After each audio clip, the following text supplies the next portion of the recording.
Hey guys, Jake Carlson here, host of the Modern Leadership Podcast. Are you ready to focus on amplifying your leadership superpowers?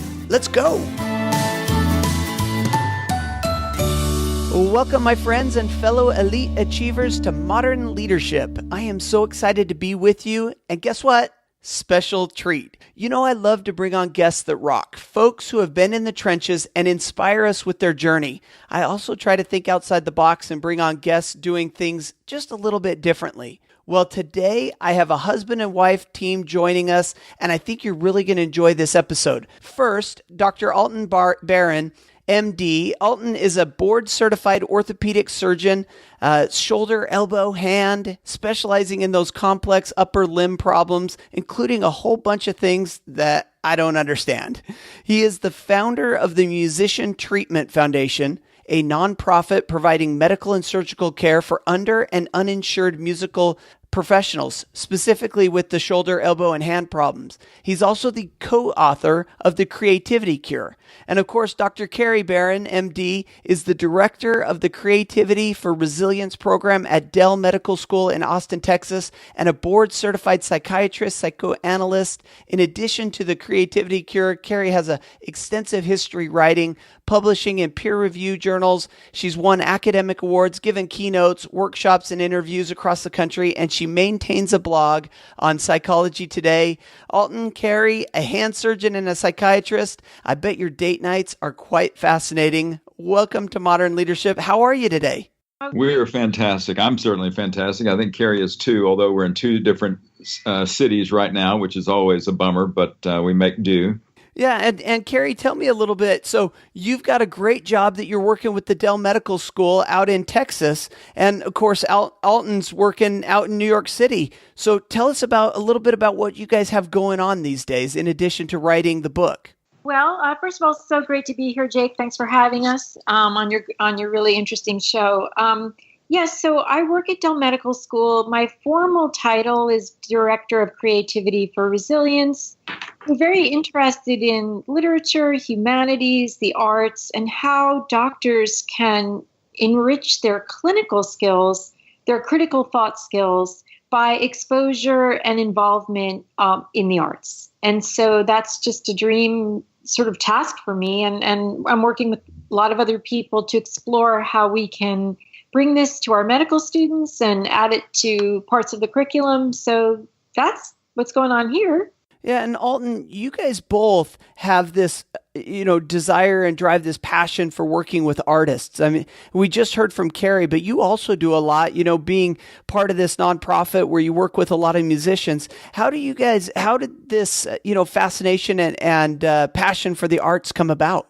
Yeah, I was lucky. I mean, I think that I had a lot of people in my family, not as many as Carrie, but a lot of people in my family who were artistic and either formally or informally, and musically inclined. No Mozarts in the group, but certainly some people who were really interested in that. So I've always just loved music and artistry, if you will. And then just by the time I started practice in New York, I was kind of made the offer I couldn't refuse in the when I finished my hand fellowship here.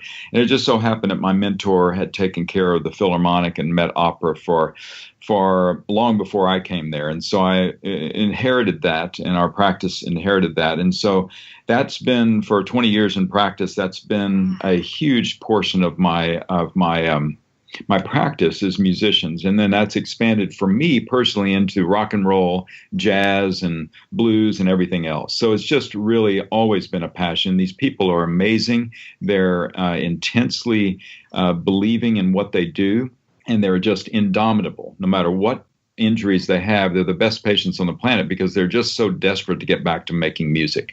And with both of these unique backgrounds, you came together to write this book about creativity. And I think it's such a fascinating, both of you together are so fascinating as guests because you come from somewhat different backgrounds. You're both highly educated, but you take your background, which doesn't tend to be thought of as a creativity type of background, and then you apply it to this creativity. So Carrie, as we talk about this book that you guys wrote, how did this come about? How did the idea germinate?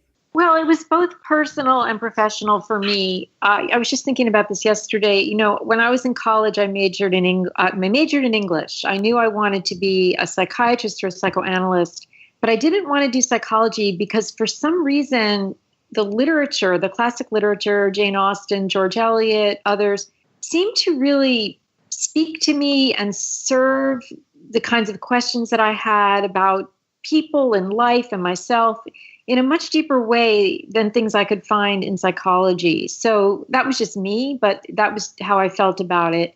And I sang for 20 years. I studied classical voice for 20 years. I was just around a lot of artists. Many people in my family were established painters, photographer, an actor, a director. And so it was just the world that I grew up in. And I just realized from growing up in that, and also from many of the people that I saw in my practice in Manhattan, for some people, creating and creativity and making and doing, it's life affirming. It's actually life saving in some cases. That, you know, if they can't write, they're not well. If they can't sing, they're not well. So I just became really fascinated with that. And then when technology became dominant, Alton and I would just talk about how, well, in my practice, people would come in and they would say, oh, I felt depressed, but then I played the cello and I felt better, or I fixed my sink and I felt better. So there was this sense that there was an even greater need to connect your body and your hands in a very visceral way in this time of technology. So we talk all the time, and that's how we came up with it. Well, what a great idea. And you guys are so busy. I mean, the careers that you've chosen, the paths that you've gone down, keep you guys jumping and bouncing around. How did you find time to work together and really put this together? Alton, I know that you've got a very busy practice. So when were you able to put pen to paper or, type it out? Well, fortunately, we divided and conquered. Carrie is the real creative spirit and energy behind it, and I'm a great supporting cast in the case of the book. She's a great writer, and she wrote the lion's share of it. I'm a pretty good editor, and sometimes I would just say I don't get this, and maybe do a little editing, and obviously I know something about the hands. So there were component parts of the book that I did. Your Own Two Hands obviously is a part of my shtick, if you will. And having grown up in the country and having built and made and fixed everything imaginable, that really helped inform that. But also just what I do every day is helping people regain and retain the use of their upper limbs. So I think it was a good division of labor we had. Carrie was probably the first person in the history of Scribner's authors who delivered a completed manuscript exactly on the day it was due. And so did you guys reach out and basically pitch this idea and get a publisher interested in it? Or did they come saying, hey, look, you two together have such a unique background. And, obviously, Carrie, you've done an awful lot of writing. I mean, to publish a blog on psychology today is very well read and very popular. So did they approach you with this great idea? No. So what happened was I had this idea in my mind for many years. Creativity was fascinating to me forever. And from the time I was a resident, I started reading the literature on it. And then what happened was I found a writing coach. I had taken a writing course at Harvard. It was writing and publishing for physicians. It was a weekend course. And I met a writing coach there and really hit it off with her. Her name is Lisa Tenner. And she really helped me put what I needed to say or what I was trying to say into words and helped me organize it into a first draft of a proposal. And then there were agents associated with the course, and I kind of had to audition. We auditioned for them, and a couple of them were interested. So we picked an agent, and that agent pitched it to a bunch of publishers, and that's how we got Scribner. She pitched it. Well, let's jump in a little bit to some of the ideas in this book. So, the co-title on it, a do-it-yourself prescription for happiness. And if you're looking at a copy of the book, it's got a hand. Obviously, this ties both of you together with the creativity that we've just been talking about and the hand and upper body stuff that Alton's been working on. But let's jump into it. So how do we start, right? I mean, a do-it-yourself kind of gives us a starting point and an ending point. Help us to understand what the starting point is and then where we're trying to go on this journey. Well, first of all, there's a saying I don't know where it came from, but you hear it a lot in psychoanalysis: awareness begets change. And then the other thing is commitment. So I think it's first acknowledging or being open to the idea that some form of creativity is within every person. It may not be eminent. It may be just everyday. There's a book, Eminent and Everyday Creativity.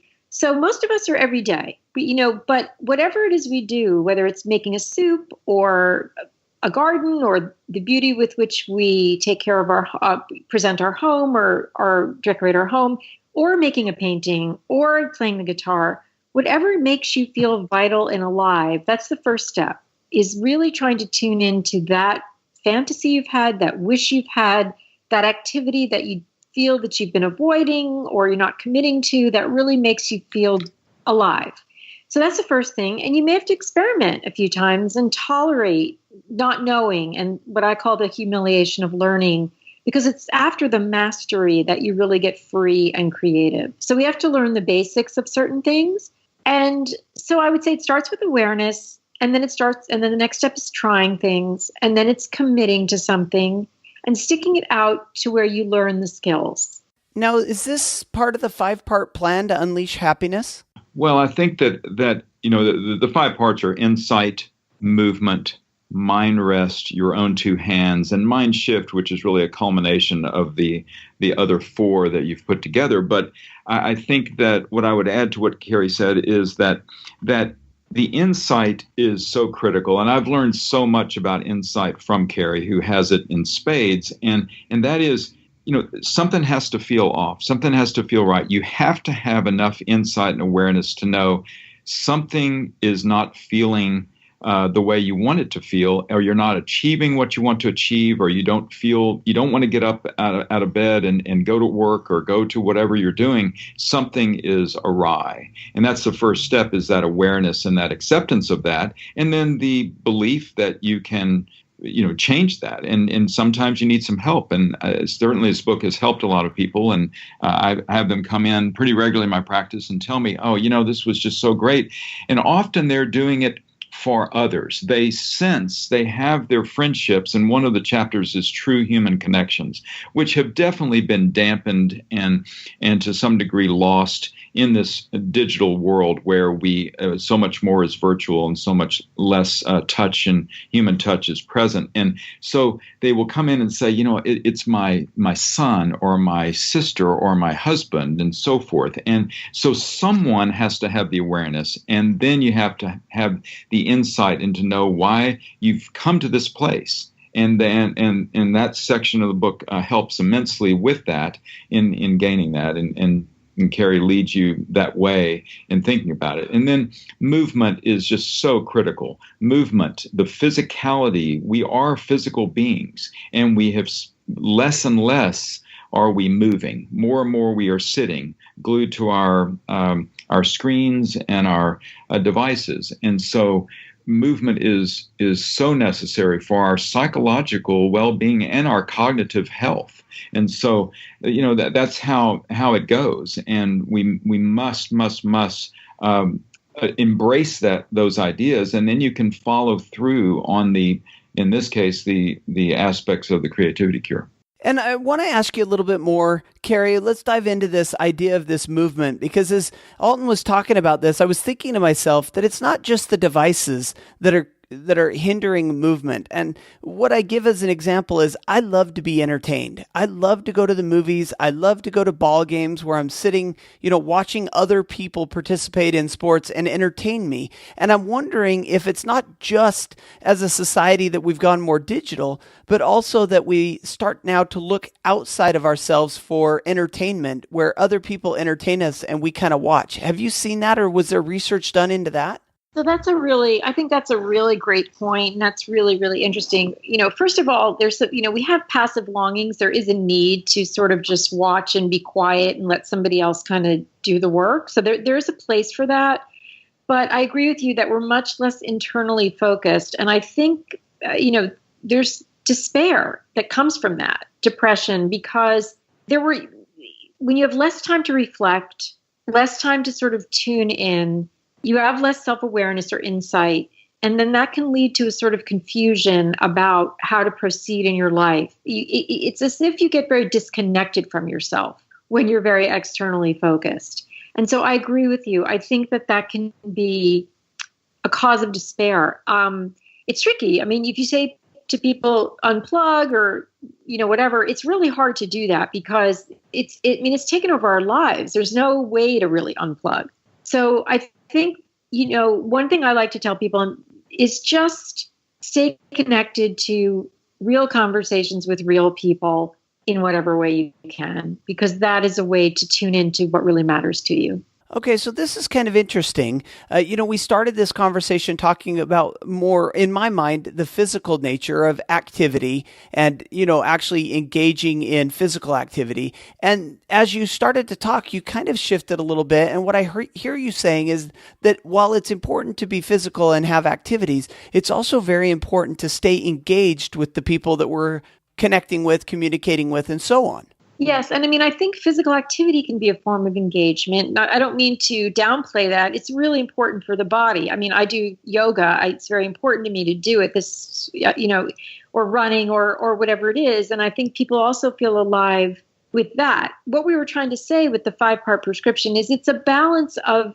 different kinds of engagements. Insight is an engagement with yourself. Movement is your body moving and so forth. So, that's it. And how you customize that to your life and your values and your tastes is really the key. Well, and everybody's got to kind of find their own balance, right? Everybody comes from different backgrounds, different scenarios. And I often say different stages, different ages, different stages. And at different times in our life, you're going to maybe be more physically active versus other times where you're going to be more mentally active. So, Alton, I want to ask you about why this. Obviously, creativity is a huge part of your writing. It's a huge part of this book.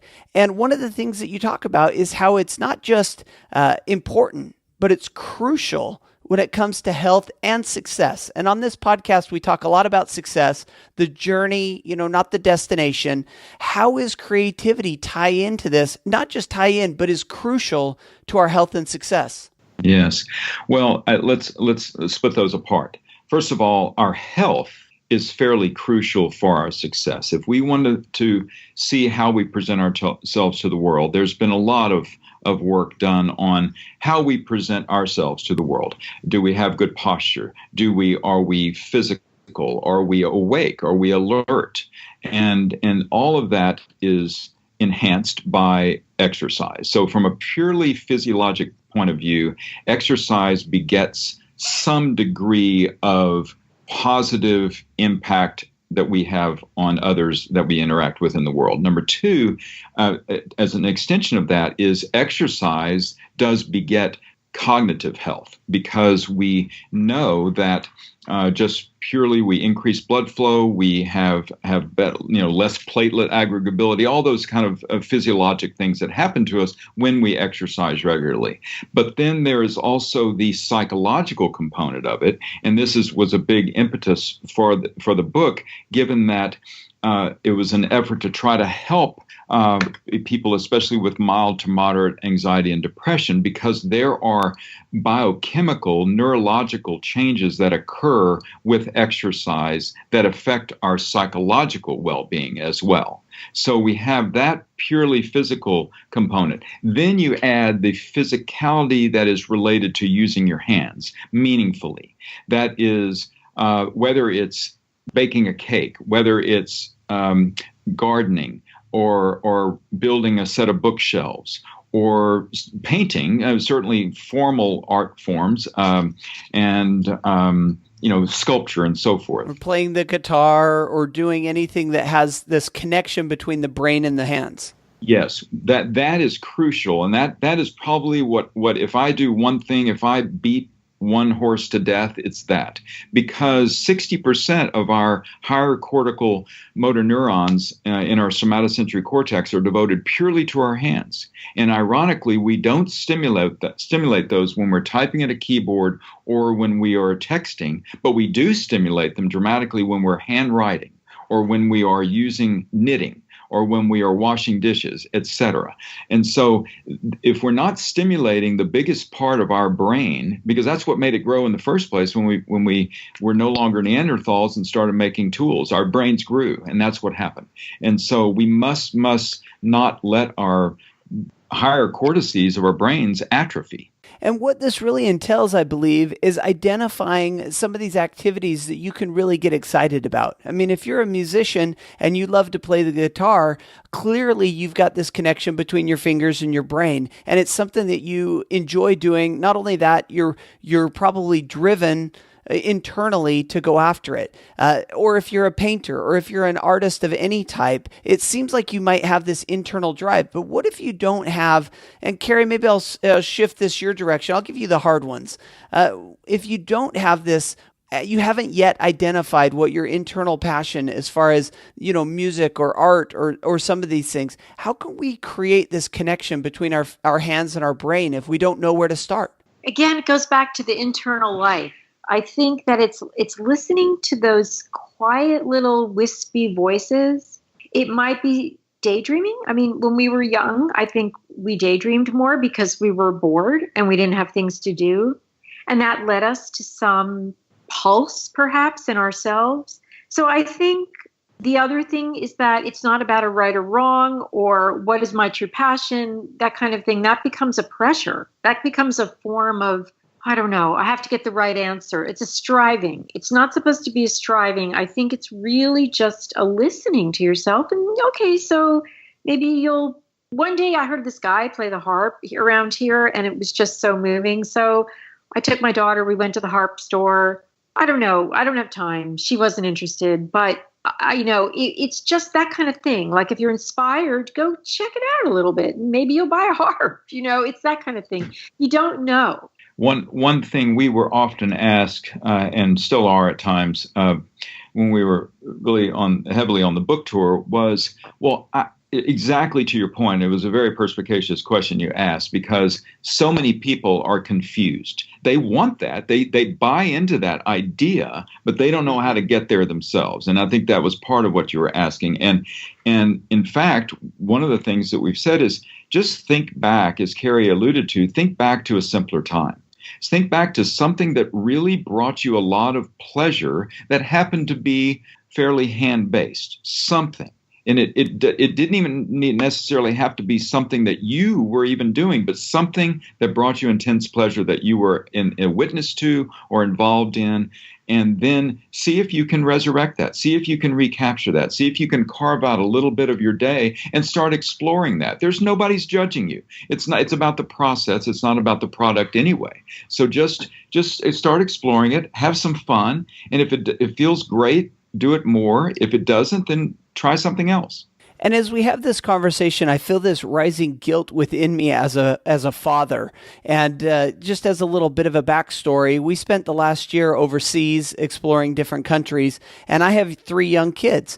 And it seemed like everywhere we went, they wanted to touch something. I mean, no matter where we were, they were putting their hands on it. We go to Cambodia and they're putting their hands all over the temples, and we go to the Philippines and they're putting their hands all over the gift shop toys and the gift shop stuff. And here I am as a parent saying, don't touch that. Put your hands in your pocket. Please don't knock anything over.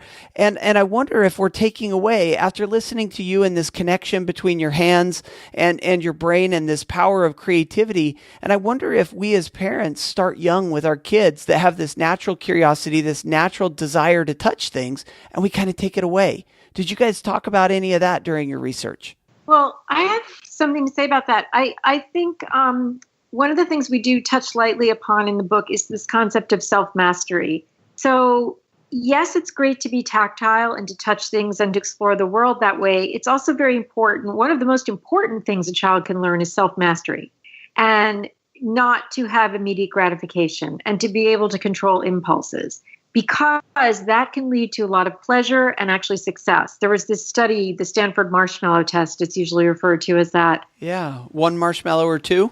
Yes. So you're doing your kids a favor if you have them practice some restraint. I think it's just knowing the right thing at the right time, I guess is what I would say about that. Wow, what a great response. Thank you so much.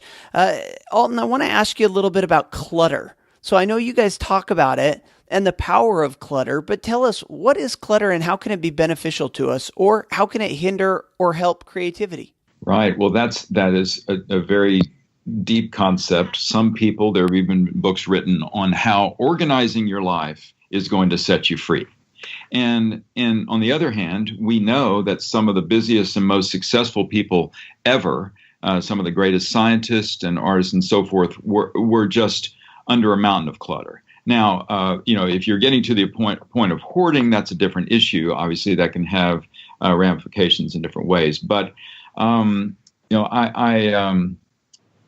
think we are maybe not studies in opposites, but I'm certainly the person who is more about I get inspired with something and I want to go forth and I dive in there and I kind of forget about the other 18 things that I have going on and I go super hard charging into that. And then I back up and I realize that, oh my gosh, I am awash in clutter. And it does start to take a psychological toll. And I think for people, it goes back to Carrie's infinite wisdom about insight. We have to know ourselves. We have to know about where to draw that balance between the good clutter that is part of the actionable lives that we have, and thinking and feeling and doing these things and accomplishing these things. If we're spending so much time just organizing ourselves, then we're probably not going to be creating that much.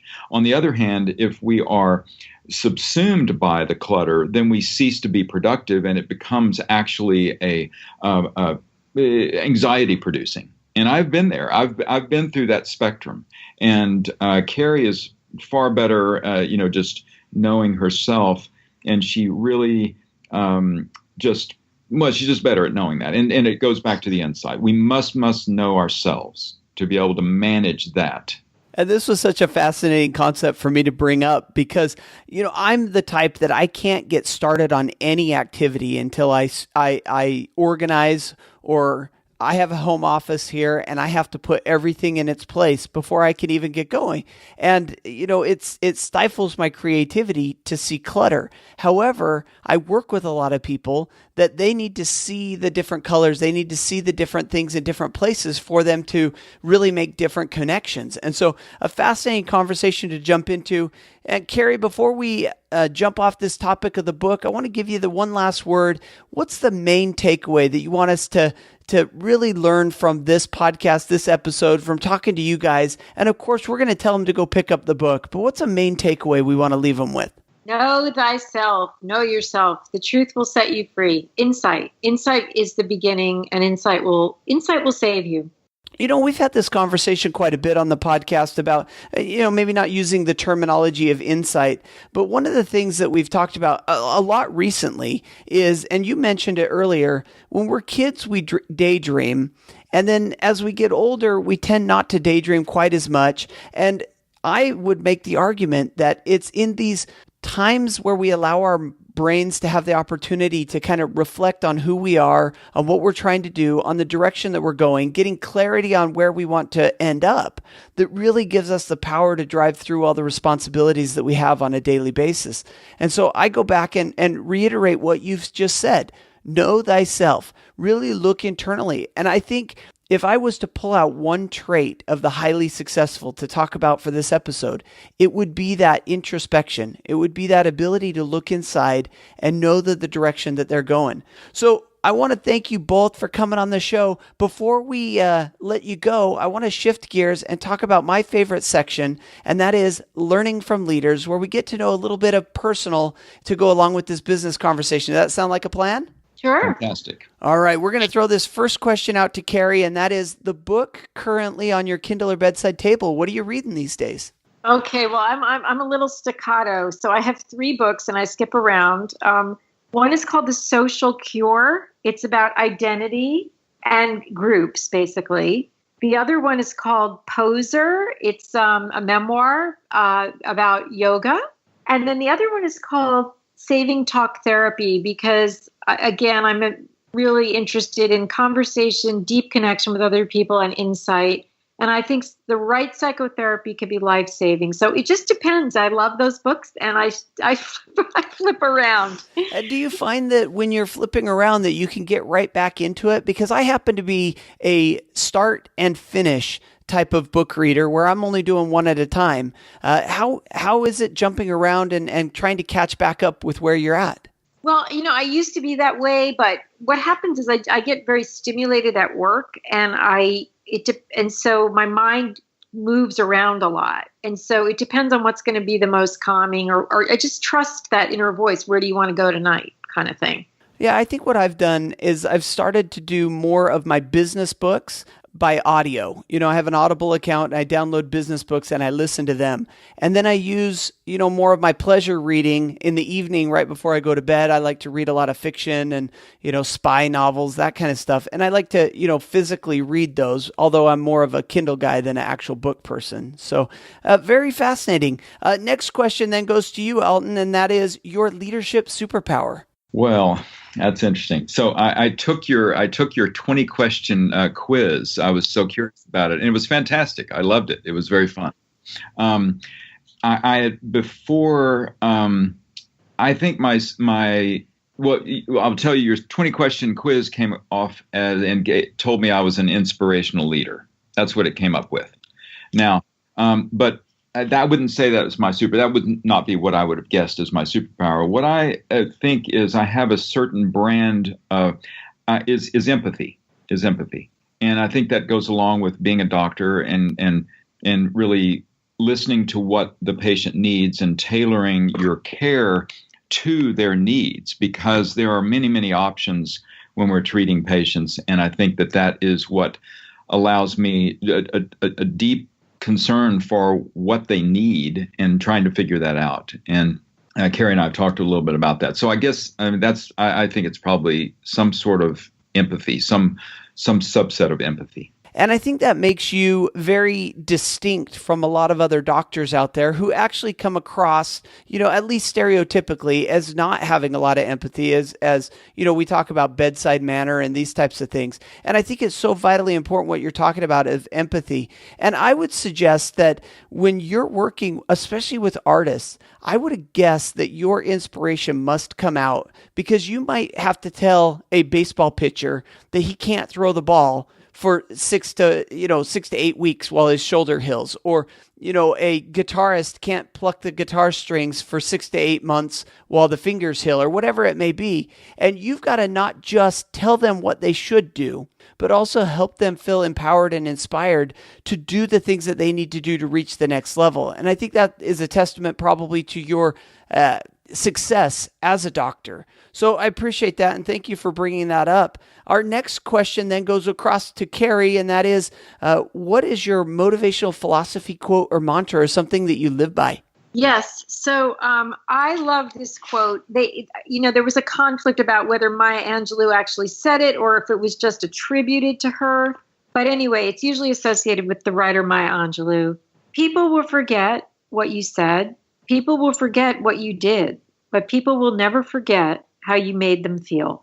I would guess that you're probably an inspirational leadership power as well. I don't know about that.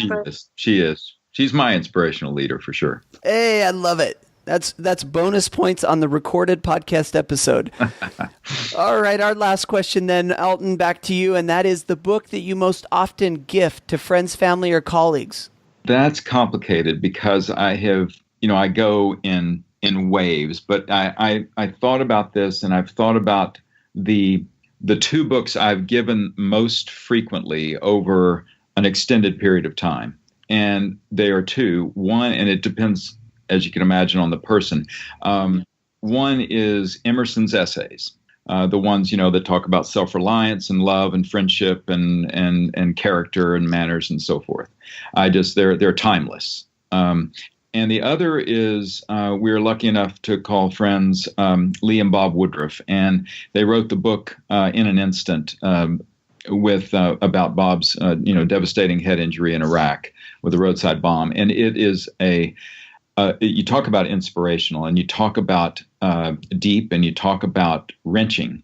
It is a remarkable story of love, loss, redemption, and just fighting through. And so I give that out. I've given that to many people, and it's just an amazing book. Both are great recommendations. Thank you for sharing those with us. And before we let you go, Carrie, I'll throw it your way to tell us how we can connect with you, and then I'll give Alton the last word to send us away with some parting gift of advice. Well, certainly, the Psychology Today blog, I've written about 110 or 20 blogs, and they're all on different topics. So people write to me all the time. They find them helpful. And so I would direct people that way. And yeah, that's probably the best representation. And you can buy the book if you're interested in the book on Amazon. Yeah, and we're going to link that up on the show notes so that they can just go right over to Amazon, grab a copy of the book. We'll also link up the Psychology Today website, including a direct link, if we can, to your postings, and we'll send everybody over there. Alton, before we let you guys go, any last bit of advice you'd love to share with us? Boy, I think the thing that I would say most, and it relates to the book, we talked about it many times with the book, but I think it is ever more important now, is first of all, be kind to yourself and be kind to others. It sounds trite in a certain way, but it's not, because that kindness can take many forms, and it's so crucial, and it relates to character, I think. And actually Emerson said, character is higher than intellect. And so I think kindness is a wonderful sublimation of character, and I think that's just what I would say is don't ever forget that. Well, I want to thank you both for coming on the show. Such tremendous wisdom. Both your backgrounds are so fascinating, and the way that you bring them together to talk about this book and these concepts and these topics is just so wonderful. Thank you for being this week's Modern Leadership Experts. Thank you. Jake, this is a fascinating hour we spent, or a little less, and thank you so much. Your insights are fantastic, and really learned a lot from you today.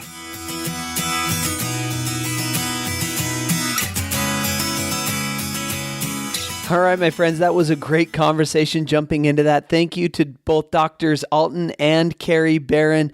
And so great to talk to both of them on the same call. We don't do that very often on the podcast, where we have multiple guests trying to coordinate everybody coming together, give everybody a little bit of microphone time. And I thought we did a pretty good job. It was fun to talk to both a hand doctor and a psychologist when it comes to how the brain connects with the fingers, and how doing some of these actions and getting the hands involved really does make for some growth within your life and within, your goal setting, your cognitive functioning, your creativity, and all these great things. Absolutely loved having them on. Thank you to them. And of course, all that we talked about, as everything we talk about on this podcast, will be found and can be found on the show notes for this episode, jakeacarlson.com/ML97, episode 97. And until next week, I want to wish you the very best of days, an even better life, and of course, stay awesome.